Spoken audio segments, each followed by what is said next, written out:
मैं आपको लिए चलता हूँ प्रेसिडेंट की तरफ से। मैं दोबारा आपको बताता चलूँ कि 226 वोटों के साथ, बल्कि 226 वोटों के साथ इत्तेहाद ग्रुप जो है वो जीत चुका है। और ये वापडा टाउन का जो इलेक्शन है इसमें 226 की बढ़तरी हासिल है इत्तेहाद ग्रुप को। इत्तेहाद ग्रुप ने आज का ये जीत लिया है, आज का जो इलेक्शन है जीत लिया है। मैं दोबारा से आपको बताता चलूं कि कोऑपरेटिव डिपार्टमेंट ने इत्तेफाक ग्रुप की एप्लीकेशन के ऊपर लोकल गुजरांवाला का कोई भी यहां पर पोलिंग स्टेशन के ऊपर अमला तैनात नहीं किया था। उन्होंने दूसरे डिस्ट्रिक्ट के लोगों को तैनात किया था ताकि इत्तेफाक ग्रुप के अगर कोई ऐसी चीज़ है तो वो ख़त्म हो जाए। ताकि अभी कोऑपरेटिव डिपार्टमेंट की तरफ से उन्होंने 28 लोग तैनात थे, जिनमें से एक सुप्रिटेंडेंट थे जिन्होंने आज के इस इलेक्शन प्रोसेस को बड़े अच्छे तरीके से चलाया ताकि शफाफियत पैदा हो सके। पुलिस ने बड़ी अच्छे तरीके से इस सिक्योरिटी को जो है ना वो अपने कंट्रोल में रखा। यहाँ पर SHO सदर जो है अदनान, उन्होंने पुलिस की फोर्स को जो कि 120 के करीब थी उसको दरमियान में रखा ताकि राइट और लेफ्ट में कोई भी आपस में किसी किस्म का झगड़ा पैदा ना हो सके। अभी मैं बात करूं तो मैं आपको लेके आना चाहूँगा उस तरफ जहाँ पे जो जीतने वाले सदर हैं मियाँ साकिब गफूर, मैं उनसे बात करवाऊँ आपकी और आप उनको मुबारकबाद दे सकें। तो आप देख सकते हैं कि वो आप देख सकते हैं कि यहाँ पे उनको बड़ी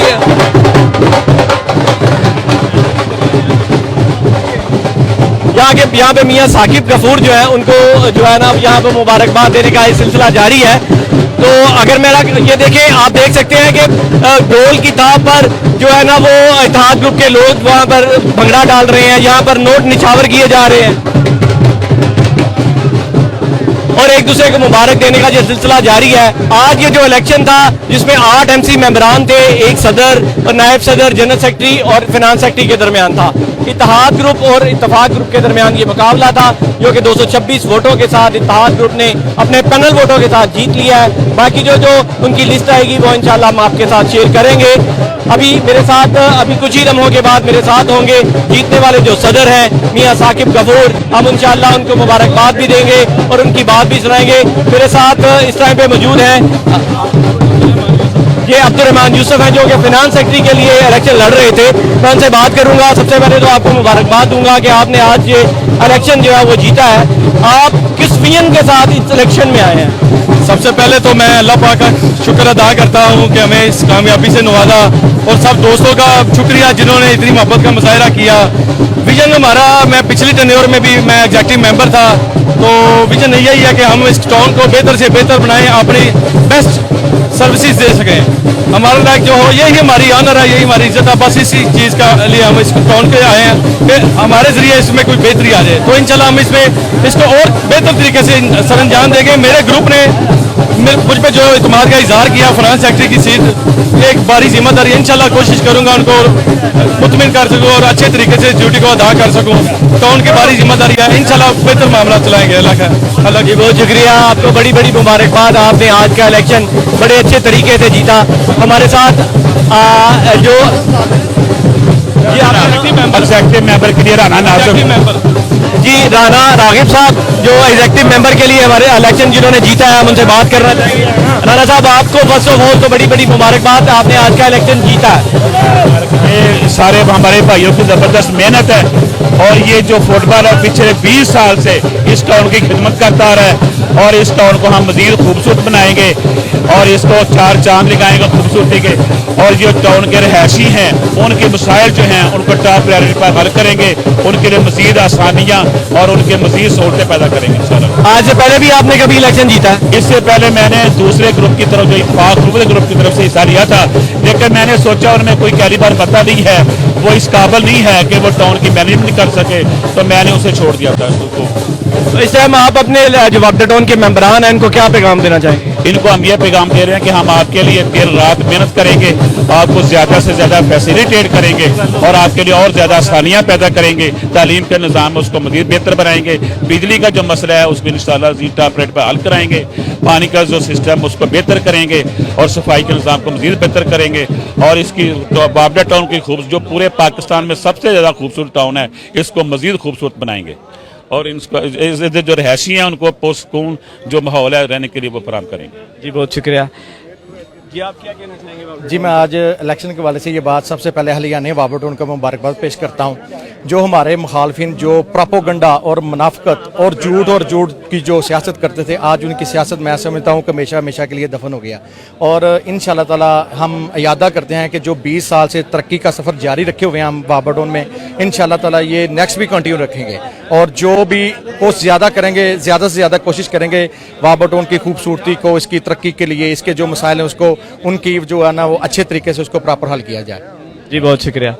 ये जिस तरह अहलियाने वाबडाटोन हमारे साथ मौजूद थे और ऐसे कैंडिडेट भी थे जो एमसी मेंबर भी हैं, उनसे भी हमने आपकी बात करवाई, उनके पैगामात आप तक पहुँचाए और उसके बाद हमने आपको जो फिनेंस सेक्रेटरी के लिए जिन्होंने आज का इलेक्शन जीता है, हमने उनसे भी आपकी बात कराई, उनके क्या विजन था। अभी मैं बात करूँगा आपके उनसे जिन्होंने आज का बड़ी मेहनत के बाद आज का इलेक्शन जीता, बड़ी स्ट्रगल की उन्होंने, बड़े एनर्जेटिक हैं और बड़े रात लेट नाइट तक इस बात को की लोग गवाही देते हैं कि वो काम करते हैं, उनमें जो वलवला और जज्बा है वाबडा टाउन के लोगों की खिदमत का, मेंबरान की खिदमत का, वो आप सबके सामने है कि वो आप दोबारा जब आए हैं और एज ए सदर यहाँ पे आएंगे और किस तरह से आप लोगों की खिदमत करेंगे, उनको क्या विजन लेके आए हैं, क्या विजन लेके आए हैं, उनके माइंड में कौन सी ऐसी बात है कि जो पिछली गलतियां जो की हुई हैं उन्होंने, अब वो इनको ठीक करेंगे। वाबडा टाउन के लोगों के लिए क्या नई चीज लेके आएंगे जो अपनी इस सोसाइटी को दूसरों से डिफरेंशिएट कर सकें। जी अस्सलाम वालेकुम। वालेकुम अस्सलाम। सबसे पहले तो साकिब भाई आपको बड़ी बड़ी मुबारकबाद, आपने बड़ी मेहनत की और आज का दिन अल्लाह ताला ने आपको दिखाया।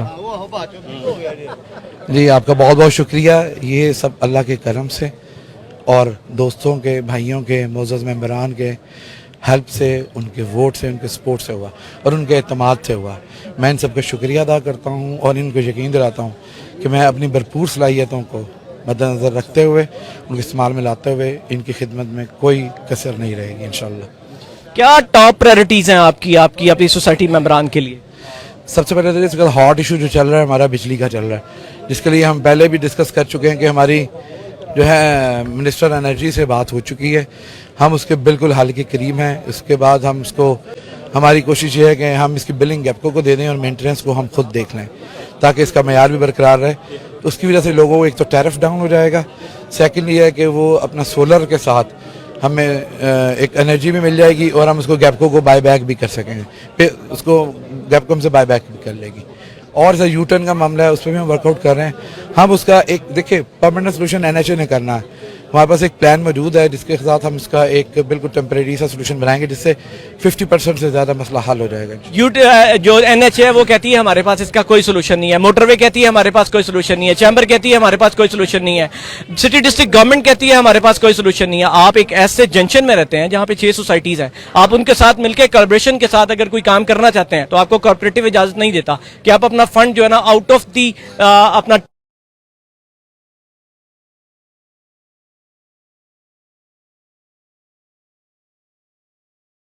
करोड़ों तक का डोनेशन दे देते हैं। हमारे साथ बहुत सारे ऐसे लोगों से 200 से बात हुई है, वो इसको भी इसी तरह समझते हैं जैसे भी फ्लाई आमा का एक काम है। साकिब भाई, this is not a welfare project. सुने, this is not a welfare project. क्यों नहीं है? क्या लोगों की तकलीफ को दूर करना वेलफेयर प्रोजेक्ट नहीं है? क्या इतनी सोसाइटीज़ में क्या ऐसे लोग नहीं रहते? क्या हम अगर 1-1 लाख भी डोनेट करें या 10 लाख भी डोनेट करें, बड़े लोग जो हैं, क्या हम इसका हल नहीं निकाल सकते? सेकेंडली, गवर्नमेंट को हम ऑन बोर्ड लेंगे, गवर्नमेंट के साथ चलेंगे, हम उसका 100% शेयर तो नहीं देंगे, लेकिन माइट भी 20-80 की रेशो पे कुछ ऐसा हम सोल्यूशन निकाल सकें जिसका कोई मसला हल हो सके। तो we are on the way. देखिए, दुनिया में कोई भी मसला उसके हल के बगैर पैदा नहीं हुआ, डेफिनेटली इसका कोई ना कोई हल तो निकलेगा। साकिब भाई, पिछले 3 साल आपके प्रेसिडेंट रहे मुस्तंसर शाही साहब, आपकी कंधे के साथ कंधे लगने वाली सोसाइटी उनके रिलेटिव की है, एक पुलिस की सोसाइटी है, एक सिटी हाउसिंग सोसाइटी है, प्रेसिडेंट चैम्बर आपका अपना है, गवर्नमेंट आपकी अपनी रही है, ठीक है, सिटी डिस्ट्रिक्ट गवर्नमेंट पे आप लोग खुद बराजा मान रहे हैं, आपके रिलेशन इतने रिसोर्सेज थे कि आपने दूसरे जो आपके मद्दे मुकाबिल लोग थे आपने उनके किसी डिपार्टमेंट में पाँव नहीं लगने दिए, और एक छोटा सा मनसूबा आपसे गवर्नमेंट से हल नहीं करवाया जा रहा, ये कैसी बात है? देखिए, बात सुने, ये मनसूबे ना डिपेंड करने गवर्नमेंट की पॉलिसीज पे, गवर्नमेंट की विजन पे। कि गवर्नमेंट अगर चाहती है, अगर वो लोग इसकी तरफ, उनका डेफिनेटली नज़र आ रहा था हमें भी नई रोड्स बनाने की तरफ, दूसरे की तरफ उनका रोड मैप नहीं था। ये जो गवर्नमेंट है इसका थोड़ा सा ट्रेंड है इस बारे में कम्युनिकेशन के बारे में जो है हमारे पास ये जो होते हैं मीन्स ऑफ कम्युनिकेशन के बारे में, हमें तो ये भी तक देखना सुनना पड़ता था कि सड़कें बनाने से क्या फ़ायदा। मैं आई एम नॉट, मैं तनकीद नहीं किसी पे कर रहा, लेकिन अगर हम हॉस्पिटल अच्छा बना दें कि वहाँ जाने के लिए सड़क नहीं होगी तो क्या हम कैसे लेके जाएंगे। डिपेंड करता है कि आपकी प्रायोरिटीज़ क्या हैं। हमें जो फीलिंग है या जो हमारा पहला तजर्बा है, इस गवर्नमेंट की प्रायोरिटी में कम्युनिकेशंस जो हैं वो हैं, तो डेफिनेटली हम अगर यहाँ पे वापडा को इतनी जल्दी टेक ओवर करने के लिए जा सकते हैं, उसके हम वर्किंग कर सकते हैं, तो वेरी सून हम इसमें भी कर लेंगे। इसके वो हमारी नेगोशिएशन चल रही हैं। आखिरी सवाल आपसे ये है कि देखें, इट्स मीन कि गवर्नमेंट को आप ये प्रेजेंट नहीं कर पाए, गवर्नमेंट को आप इस चीज पे एग्री नहीं कर पाए, इतने relation, resources, establishment, bureaucracy, society, government, आपकी जमात, chamber of commerce, business community, state to everything आपके एक सिंगल हाथ में था और कुछ नहीं हो सका। मुझे लगता है इस पे भी कुछ नहीं है। और अगर गवर्नमेंट के हमारे पास फंड्स नहीं है तो आप क्या करेंगे। देखिए मोटरवे का मंसूबा बना आपके, मैं सेकंड एक बात बताऊंगा, आप कहते हैं फंड नहीं है। तहरीक इंसाफ के दौर में 35 प्रोजेक्ट ऐसे थे जो डीसी के पास आए थे लेकिन उनको रुकवा दिया गया था, फंड मौजूद था, आप कहते हैं फंड नहीं है। देखें, मैं इस फंड्स की बात नहीं कर रहा, वो दूसरे प्रोजेक्ट से। ये एनएचए का वफाकी गवर्नमेंट का फंड है, ये सूबाई गवर्नमेंट का प्रोगेटिव नहीं है, ये एनएचए की रोड है और इसमें वफाक ने इसको करना है। हमने मोटरवे लिंक जो आपको पता है शुरू किया, 2 करोड़ रुपया उसके लिए हमने दिया, उसकी फिजिबिलिटी के लिए, उसके बाद उसको रिजेक्ट कर दिया गया। क्यों? क्या मैं बात करूंगा गुजरांवाला पे, मोटरवे बड़ा प्रोजेक्ट है। मेरा एक सवाल यह है कि आप मतलब पिछले 20 साल से इसी टेन्योर में है और आप सिर्फ कोई एक application as a negotiation of secretary, cooperative, registrar, DR, कोई इस शहर के लोगों को, ये सब लोगों की गाड़ियां उसी से गुजरती हैं, ये सब लोग उसी कर्ब का शिकार हैं जो सुबह घर से निकलते हैं और इनको अपनी फैक्ट्री, इंडस्ट्री, दुकान पे पहुंचने के लिए 1 घंटे का वक्त दरकार होता है। क्या इनका वक्त कीमती नहीं है या सिर्फ सियासतदानों का वक्त कीमती है? क्या मुझे एक बात का जवाब दें, क्या ये सिर्फ वापडा टाउन अकेले का मसला है? ये आपने बताना है। सुन लेना, ये इसके साथ केनाल व्यू भी है, सिटी हाउसिंग भी है, इसके बाद जो लोग वहाँ से कट करके चंदा किला को अबॉर्ट करके इधर आते हैं उनका भी है, यहाँ पे मुहाफिज टाउन भी है, यहाँ पे डिजिटल कॉलोनी भी है, बिलाल गार्डन भी है, ख्याली भी है, स्टेट 2 भी। सुन लें, हाँ आप ऐड खुद कर रहे हैं ना। देखें बात ये, हम अकेले से कुछ नहीं कर सकते, हमें सबकी सपोर्ट चाहिए, लेकिन बात फिर वही है कि डिपेंड करता है कि आपका माइंडसेट क्या है, गवर्नमेंट का माइंडसेट क्या है। So it depends on it. अब हम इसके ऊपर आ रहे हैं, हमारी नेगोशिएशन हुई है। और सेकंड, आप कह रहे हैं कोई एप्लीकेशन नहीं थी, हमारे पास इसकी टोपोग्राफी है जो नेस्पाक ने की हुई है, हमारे पास बहुत सारे प्लान्स हैं जो डिस्कस हुए हैं, हमारे पास वर्किंग पेपर्स मौजूद हैं, लेकिन बदकिस्मती वही रही कि जो चीज़ जाती थी इस्लामाबाद वहाँ सर्द खाने में पड़ जाती थी। हमने यहाँ पे एक काम किया, एनएचए को ऑन बोर्ड लिया, मोटरवे को ऑन बोर्ड लिया, वापडा टाउन को ऑन बोर्ड लिया, मुहाफिज टाउन को ऑन बोर्ड लिया, केनाल व्यू, सिटी हाउसिंग को लिया, स्टेट 2 को लिया, एनएचए को लिया, इवन के चैम्बर ऑफ कॉमर्स को लिया, सिटी डिस्ट्रिक्ट गवर्नमेंट को लिया, लेकिन इसका कोई हल नहीं है। हमने सिर्फ ये किया कि हमने सिटी डिस्ट्रिक्ट गवर्नमेंट के साथ मिलकर एक ऐसा छोटा सा टर्न के ऊपर जो एक होटल था जो कि उसकी राह में रुकावट था, हमने उसको बंद करवाया, लोगों ने सुख का सांस लिया। क्या सिर्फ ऐसा भी नहीं करवाया जा सकता कि सिटी डिस्ट्रिक्ट गवर्नमेंट को कहें कि इसको ही थोड़ा सा वो जो है ना वो आगे कर दे या उसको बंद कर दे या कुछ ऐसा जिनसे इन लोगों के लिए आसानियां पैदा हो सके? देखें, वो एक पब्लिक प्रॉपर्टी नहीं है, वो एक प्राइवेट प्रॉपर्टी है। हमारा कानून हर बंदे को आज़ादाना कारोबार करने का हक देता है, लेकिन उसके लिए कुछ चीज़ें, कुछ उसके लिए SOPs हैं जो अडॉप्ट नहीं कर रहे। अब गवर्नमेंट इसको अडॉप्ट करवा रही है ना, पार्किंग अंदर लेके जा रही है, लेकिन इसके बावजूद जो हमारे पास प्लान है, माइट भी हम इसको डिस्कस करेंगे, इसमें और क्लैरिफाई हो जाए कि हम इस एग्जिस्टिंग कट को थोड़ा सा आगे ले जाएंगे और एक मिनी कट चेरी से पीछे, हम we are gonna avoid cherry restaurant permanently. ये ऑलरेडी इस पे जो है ना वर्क हो चुका है, लेकिन उसका कोई नतीजा नहीं निकला। आज के दिन के ऊपर मैं आपको सिर्फ मुबारकबाद दूंगा, बाकी बाद में नेगोशिएशन होगी। जी बहुत शुक्रिया जी, बहुत शुक्रिया अगेन, आपको कंग्रेचुलेशन, आपकी टीम को बहुत शुक्रिया, थैंक यू। इसके साथ मुझे दीजिए इजाजत, अल्लाह निगहबान।